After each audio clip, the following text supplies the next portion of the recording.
아멘. 하나님의 말씀 같이 보시겠습니다. 욥기 22장 21절에서 30절 말씀 같이 봉독하겠습니다. 함께 읽겠습니다. 너는 하나님과 화목하고 평안하라.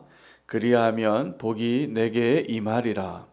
청하건대 너는 하나님의 입에서 교훈을 받고 하나님의 말씀을 내 마음에 두라. 내가 만일 전능자에게로 돌아가면 내가 지음을 받을 것이며 또 내 장막에서 불의를 멀리하리라. 내 보화를 티끌로 여기고 오빌의 금을 계곡의 돌로 여기라. 그리하면 전능자가 내 보화가 되시며 내게 고귀한 은이 되시리니 이에 내가 전능자를 기뻐하여 하나님께로 얼굴을 들 것이라. 너는 그에게 기도하겠고 그는 들으실 것이며 너의 서원을 내가 갚으리라. 내가 무엇을 결정하면 이루어질 것이요 내 길에 빛이 비추리라. 사람들이 너를 낮추거든 너는 교만했노라고 말하라. 하나님은 겸손한 자를 구원하시리라. 죄 없는 자가 아니라도 건지시리니 내 손이 깨끗함으로 말미암아 건지심을 받으리라. 아멘. 하나님의 말씀입니다.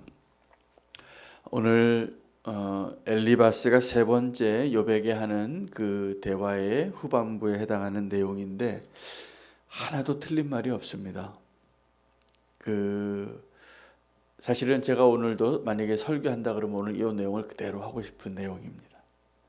그러나 이제 엘리바스가 옳은 말을, 정답을 또 진리를 선포했지만 엘리바스가 지금 어떠한 자의 자리에서 고통받고 있는 욥에게 결론적으로 이야기하였는가를 생각해 본다면 그 내용을 어떻게 해석해야 하는가를 다시 우리가 붙잡을 수 있는 소중한 본문이 되겠습니다.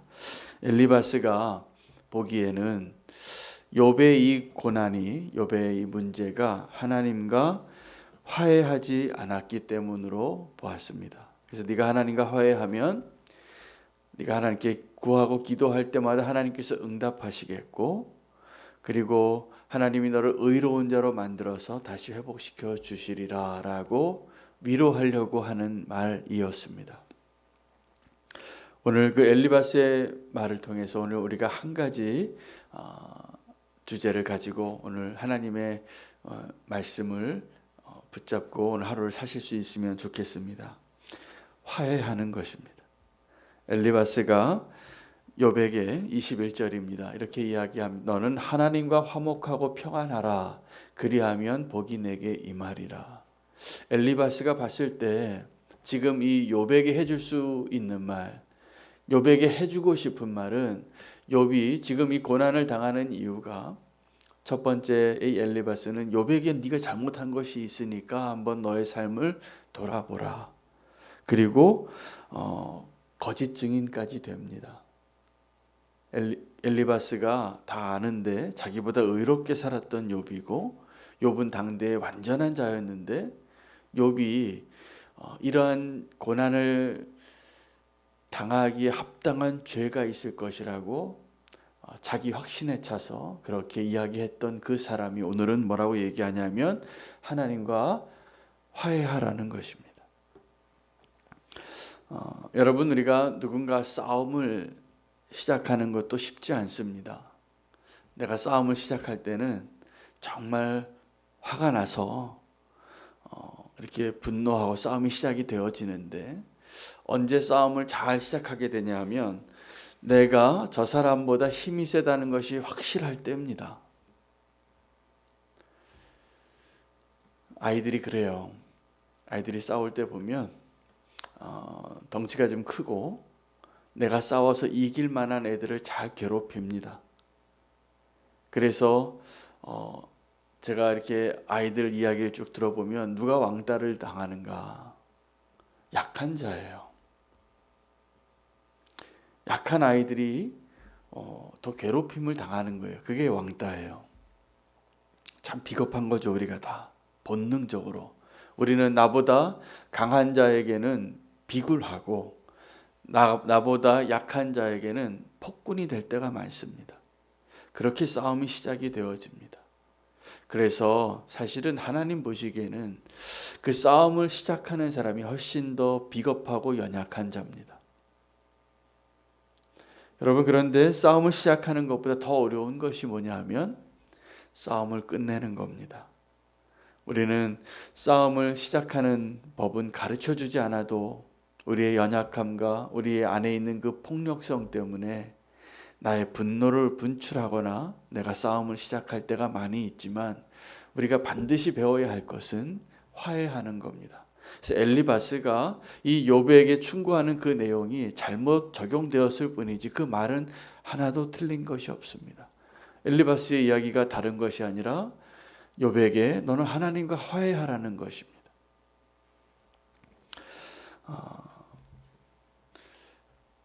하나님과 화해하는 것을 우리가 뭐라고 이야기하냐면 회개라고 부릅니다. 여러분, 회개는 내가 하나님의 원수 되었다는 것을 깨닫고 이제 하나님의 원수가 더 이상 되지 않겠다고 고백하고 하나님께로 돌아서는 거예요. 그래서 하나님의 반대편에 있던 자가 하나님 편으로 돌아오는 것을 회개라고 합니다. 우리는 회개하는 것을 통하여서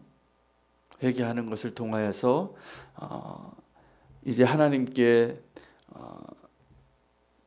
사랑을 받을 수 있는 자가 됐다라고 생각할 때가 많습니다. 하나님, 내가 이제 회개하니까 나를 축복해 주세요. 하나님, 내가 이제 회개하오니 나를 위로해 주시고 나를 더 온전케 해 주시고 나를 도와달라고 그러신 적이 많으실 겁니다. 사실은 그런데 그 반대입니다. 하나님이 우리를 이미 용서하시고 사랑하셨기 때문에 우리가 회개할 수 있는 것입니다. 그래서 우리가 회개했기 때문에 하나님께 이제 사랑받는 자로서의 자격을 얻은 것이 아니라 하나님이 우리를 이미 용서하셨기 때문에 우리가 회개할 수 있는 은혜를 누리는 것입니다. 오늘 이 엘리바스가 욥에게 했던 권면과 그리고 조언, 마지막 말입니다. 그리고 하나님과 화해한 자로 사는 것, 네가 기도하면 그가 응답하겠고 네가 결정하면 그가 이루시겠고 내 집에 빛이 비춰질 테니 네가 교만하였나라고 말하면 하나님께서 그 낮은 자를, 겸손한 자를 높이시리라. 하나도 틀린 말이 없습니다. 오늘 이 엘리바스의 충고를 통해서 우리가 오늘 다시 한번 돌아가야 할 본문이 있는데 주기도문입니다. 예수님께서 우리가 무엇을 기도해야 하는지를 정확하게 가르쳐 주십니다. 먼저 하나님의 나라를 이루고 아버지의 뜻이 이 땅에서도 이루어지게 하는 것, 이게 우리의 기도의 가장 중요한 내용입니다. 그래서 하늘에서 이루어진 하나님의 뜻이 이 땅에서도 이루어지기 위하여 필요한 것이 있다면 우리의 기도입니다. 그래서 우리가 기도할 게 많습니다. 사실은 내 안에서, 그리고 이 악한 자들이 관영하고 하나님을 대적하여 이 땅에 그 진을 붙잡고 있는 하나님을 대적한 그 세력들을 파해야 할 일들이 우리의 기도를 통하여 이루어질 것입니다. 성도가 이 땅에서 보고 하나님, 이 땅에 이러한 잘못된 것을 고쳐주십시오. 이러한 억울한 일을 풀어주십시오. 우리가 기도해야 할 내용입니다. 하나님의 공의가, 하나님의 은혜가, 하나님의 뜻이 이 땅에 이루어지는 것. 하나님의 뜻이 이 땅에 이루어지는 것은 다른 것이 아니라 하나님의 그 사랑이 전파되어지는 것이잖아요. 우리가 복음을 전하는 것, 하나님의 나라가 이 땅에 이루어지는 것, 우리에게 기도로 가능하게 됩니다. 그래서 주기도문을 두 파트로 나누면 마치 모세의 10계명을 두 파트로 나눌 수 있는 것처럼 모세의 10계명을 두 가지로 요약하면 하나님을 사랑하라, 내 이웃을 사랑하라 이죠. 주기도문을 두 파트로 나누면 하나님의 나라를 이루라, 그리고 두 번째는 나의 필요한 것들, 나를 위한 기도를 구하라. 나를 위한 그 기도의 주기도문의 두 번째 파트의 핵심은 뭐냐 하면 용서입니다. 일용할 양식을 주시기를 구하는 것, 우리 기도의 제목 맞습니다. 그래서 기도 요청할 때 우리의 아픈 자들, 또 우리가 무슨 직장에서 꼭 필요한 일들이 있을 때 꼭 기도해야 합니다. 그것을 기도하고선 하나님이 주시는 것을 누리는 것하고, 기도해보지 않고 하나님이 주셨는데도 감사하지 않고 사는 것하고 너무나 다르잖아요. 우리가 이 추수감사절을 앞에 두고 감사의 제목을 많이 나누고 기록하고, 감사의 훈련, 잃어버린 감사를 찾는 것을 통하여서 누릴 축복이 많습니다. 훨씬 기뻐하실 겁니다. 우리가 훨씬 행복해질 겁니다. 우리의 감사가 회복이 되어지면. 우리가 불평해서 행복해지지 못해요. 하나님이 주셨는데도 불평해요. 내가 원하는 것과 다르다고. 하나님이 너무나 귀한 선물을 주셨는데 이건 내가 원하는 색깔이 아니에요. 이렇게 얘기해요. 그러나 우리가 그것을 감사하면 내가 구하지도 않은 것까지도 이렇게 많이 주셨구나. 우리가 잃어버린 감사를 찾는 것은 기쁨을 회복하는 것입니다. 주기도문의 핵심 가운데 우리가 나를 위하여, 나의 구원을 위하여 하나님이 꼭 기도해야 할 주제를 예수님을 통하여서 말씀해 주신 것이 뭐냐면 용서입니다. 아버지께서 나를 용서하신 것처럼 우리가 누군가를 용서하지 아니하면 우리를 구원하시는 그 하나님의 은혜가 거기서 멈춘다는 거예요. 예수님은 또 이야기를 통하여서 이렇게 설명해 주셨습니다. 너희가 하나님께 제사하러 예배하러 나아가다가 생각이 나거든. 어떤 생각이요? 내가 누군가 화해해야 하는데, 화해해야 할 사람이 생각나거든. 그거 먼저 하고 하나님께 나오라. 여러분, 우리가 화해에 대해서 이야기한다면 두 가지 화해가 필요합니다. 주로 누구하고 우리가 화해해야 합니까? 지금 나랑 사이가 안 좋은 사람, 내가 원수와 화해하는 겁니다. 여러분, 악수한다는 것은 내 손에 무기가 없습니다를 증명하기 위한 행위였대요. 이 누군가의 손을 잡을 때 나는 당신을 해칠 무기가 없습니다. 나는 지금 평화의 마음으로 왔습니다. 백기를 들고 만나는 것처럼 그게 악수의 시작이었어요.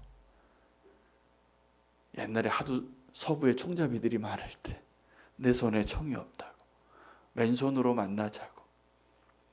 그게 가능해야지 대화가 되어지고 화평한 만남이 되어지는 것이죠. 여러분이 화해를 하기 위하여 먼저 필요한 것이 하나님과 화해하는 것입니다. 하나님과 화해하는 것이 먼저 필요한 이유는 우리가 하나님의 원수였기 때문이에요. 누군가를 내 원수와 화해하기 위하여 우리가 먼저 필요한 것은 하나님과 화해하는 것입니다. 하나님께 회개하는 것입니다. 하나님께로 돌아오는 것입니다. 그래야 우리가 누군가와 원수 짓지 않고 살 수 있는, 누구를 용서할 수 있는, 누구를 화해할 수 있는 그 놀라운 위대한 능력을 얻게 됩니다. 사랑하게 되거든요. 하나님과 화해함으로 그 하나님의 놀라운 은혜의 저장소를 발견하게 되는 것입니다. 그래서 여러분, 화해할 사람이 지금 있으십니까? 있으실 거예요. 화해할 사람이. 근데 그 사람과 화해하려면 먼저 우리가 하나님과 화해해야 합니다. 그리고 그 원수와 화해하기 위해서 우리가 정말 또 화해할 사람이 정말 남아 있는데 내 자신과 화해하는 겁니다. 그래서 하나님과 화해하는 것은 내 자신과 화해하는 것하고 같은 사건이기도 해요. 내가 하나님께 나와서 회개한다는 것은 이제 내 안에 있는 그 원수를 이제 하나님께로 인도하는 것입니다.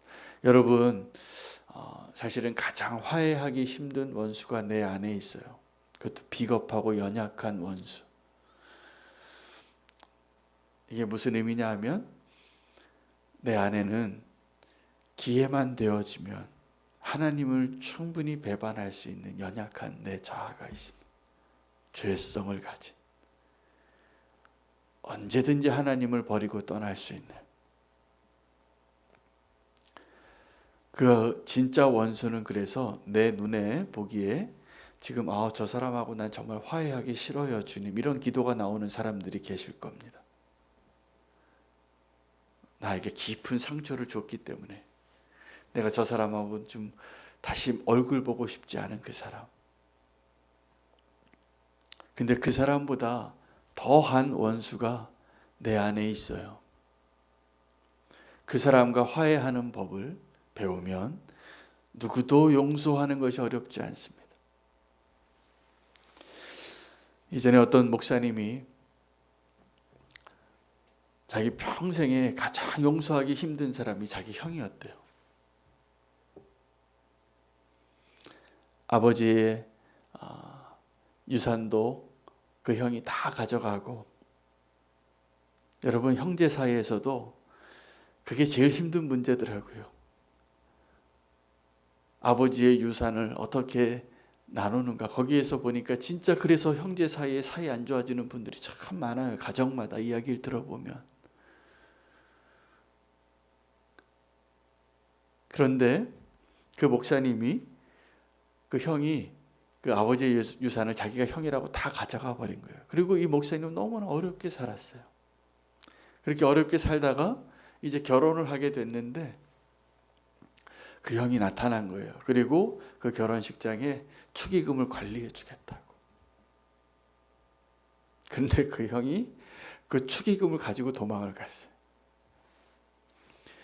그 목사님이 나중에 목회를 하는데 목회를 아주 잘하셨어요. 그래서 그 목사님이 나중에 하는 이야기가 교회에서 어려운 성도님들이 참 많은데 다 형보다는 낫더래요. 그 형보다는 낫더래요. 그래서 누구도 사랑할 수 있더래요. 아무리 힘들게 하는 성도님도. 그 사랑으로 정말 행복하게 목회를 잘 하셨다는 이야기를 하시면서 자기 형 이야기를 하는 거예요. 여러분, 형이 누구냐 하면 사실은 형제고 가장 나하고 혈육이고 가장 사랑할 수 있는 사람도 형제고 사실은 가장 사랑하기 힘든 사람도 형제예요. 그래서 힘들어요.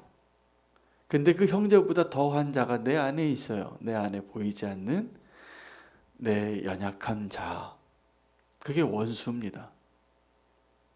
그래서 오늘 엘리바스가 욥에게 너는 하나님과 화해하라. 이 틀린 말이 아니지만 하나님과 화해하는 것,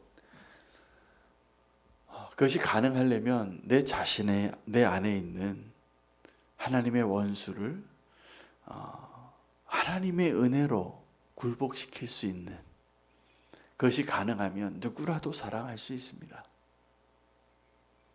누구라도.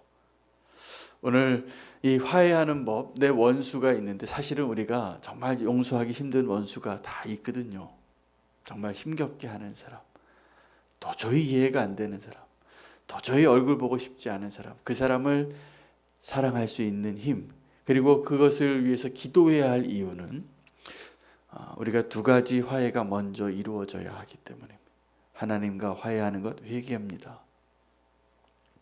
그리고 내 자신과 화해하는 것, 그것이 그 화해가 가능하면 누구라도 사랑할 수 있어요. 누구 앞에서도 겸손해질 수 있고.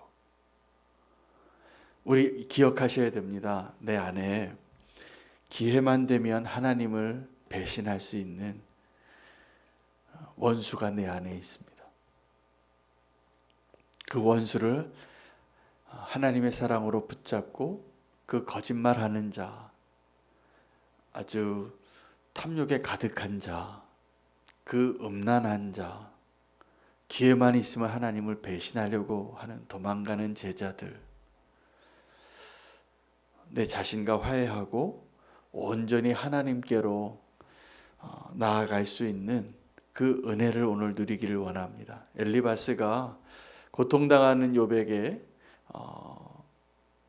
아주 원론적인 이야기를 하지만 오늘 우리는 그 엘리바스의 이야기에서 화해에 대한 주제 하나를 붙잡고 오늘 화해하는 자로서 오늘 하루를 살 수 있는 축복을 한번 누려보시기를 원합니다. 오늘 화해하는 자 하루가 되십시오. 화해하는 하루가 되기 위하여 내가 누군가와 화해하기 위하여 꼭 화해할 대상이 하나님이고 내 자신이라는 것. 그리고 예수님께서 우리의 화해를 도우시기 위하여 오신 것이에요. 그래서 그 예수님 때문에 하나님과 화해가 가능한 겁니다. 그 예수님 때문에 도저히 소망 없는 내 자신과의 화해가 가능한 것입니다. 그리고 이렇게 하나님의 나라를 전하러 제자들을 보내셨을 때 두 명씩 그들에게 누구를 찾으라고 했냐 하면 평화의 사람을 찾으라고 했어요. 그 평화의 사람을 찾으면 그곳에서 그 사람을 통하여서 하나님의 나라가 확장될 것이라고. 근데 그 평화의 사람은 어떤 사람이냐면 우리가 복음을 전할 때 대부분 그 복음을 전하는 일에 대적합니다. 그 예수님도 아셨어요. 그래서 둘씩 다 보낼 때 너희가 거절을 당하거든 그냥 그 집에서 신발의 먼지를 털고 떠나라. 그 누구를 찾으라고요? 평화의 사람. 그 평화의 사람은 다른 사람이 아니라 이 복음을 전하는 사람을 환대해 주는 사람이에요. 그리고 자기의 집 문을 열어주는 사람. 그리고 자기 그 제자들에게 먹을 걸 이제 가져간 게 다 떨어졌으니까 옷이 다 떨어졌으니까 신발이 다 떨어졌으니까 그 사람을 들여서 먹여주고 재워주고 입혀주는 사람을 만날 것이다. 그 사람에게 복음을 전하라. 축복이 임할 거라고. 오늘 우리가 그 평화의 사람 되기를 원하고 그 평화의 사람을 만나는 축복이 있기를 축복합니다. 세상이 다 하나님에게 대적하는 이 시대이지만 우리가 기도하고 그 평화의 사람을 찾는 기쁨을 주시고 그리고 그 평화의 사람이 되어지는 기쁨을 주실 것이라 저는 믿습니다. 엘리바스도 그 진리는 아는 것이죠. 우리가 이 고난 가운데 해결되지 않은 문제를 해결할 수 있는 유일한 길, 하나님과 화해하는 게 맞아요. 오늘 우리의 기도가 하나님과 화해하는 것, 그리고 내 안에 하나님과 화해한 사람이 평화의 사람이 되어져서 예수님께서 우리에게 오실 때에도 내가 그 평화의 사람이 되어지고 내가 그 복음을 전하러 나아가고 하나님의 나라를 확장하는 사람의 오늘 하루를 살 때에도 그 평화의 사람 만나게 해달라고. 정말로 그 싸움을 시작하는 것보다 그 싸움을 끝내는 것이 어려운데 그 싸움을 끝내는 게 평화의 사람이 되는 겁니다. 교회는 이 세상에 심판자로 존재하는 것이 아니라 평화의 사람이 되기 위해서 존재합니다. 지금 우리는 갈등의 시대를 살잖아요. 정말 교회가 필요한 시대예요. 제가 보기에는. 교회가 이 땅의 아픔을 품고 여러분 화해하려면 정말 힘듭니다. 남아프리카 공화국이 오랫동안 백인들이 통치하다가 흑인 대통령이 탄생하게 됐어요. 약자가 이제 정권을 잡은 거죠. 근데 그 일이 얼마나 힘든지 몰라요. 그래서 그 나라에 특별한 부서가 세워졌는데 평화조정위원회예요. 그 골이 깊게 너무나 오랫동안 피부 색깔 하나로 차별을 받아왔던 그 세상, 그 나라를 고치려면 엄청난 수고가 필요합니다. 지금 우리나라도 이 조그만 나라에 남북으로 나눠지고 이데올로기로 나눠지고 세대 간으로 나눠지고 우리에게 정말 필요한 게 평화의 사람이에요. 그러면 교회는 어떤 일을 해야 됩니까? 우리가 확신하는 그 확신으로 더 갈등을 키우는 존재로 서 있는 것이 아니라 그것을 품어내고 평화의 일들을 가능하게 할 수 있기 위하여 우리가 이 땅에서의 사명을 감당하는 것이 하나님이 기뻐하실 일입니다. 화해하는 자로 오늘 살기 위해서 기도하고, 화해하는 자로 오늘 우리가 누려야 할 축복을 오늘 하나님께서 주실 것을 믿음으로 믿고 나아가시기를 축복합니다. 화평의 사람이 되시기를, 평화의 사람이 되시기를 축복합니다. 오늘 말씀 붙잡고 내 안에 화해해야 할 상대들, 용서해야 할 사람들 위해서 기도하시고, 또 내가 오늘은 화해하는 자로 살기로 결단하며 오늘 살기로 기도하기를 원합니다. 오늘 저녁에는 줌 단기 선교 여행이 있습니다. 우리 이정수 목사님 CCC 사역을 위해서 우리 함께 기도할 수 있는 기회를 주셨습니다. 우리가 기도로 동력하는 그 선교사님들 우리가 오늘 더 만나고 더 기도의 제목을 알 수 있는 특별한 기회가 되겠습니다. 믿음으로 함께 모든 성도님들 나와서 함께 오늘 줌 단기 선교회 자리에 하나님의 은혜를 구하는 자로 함께 서기를 기도하겠습니다. 말씀 붙잡고 함께 주의 이름 부르고 기도하겠습니다. 주여, 하나님, 엘리바스가 하나님 욥에게 너는 하나님과 화목하고 평안하라, 그의 고난의 문제를 해결하기 위하여 하나님과 화해하라고 이야기하지만 하나님 실제로 하나님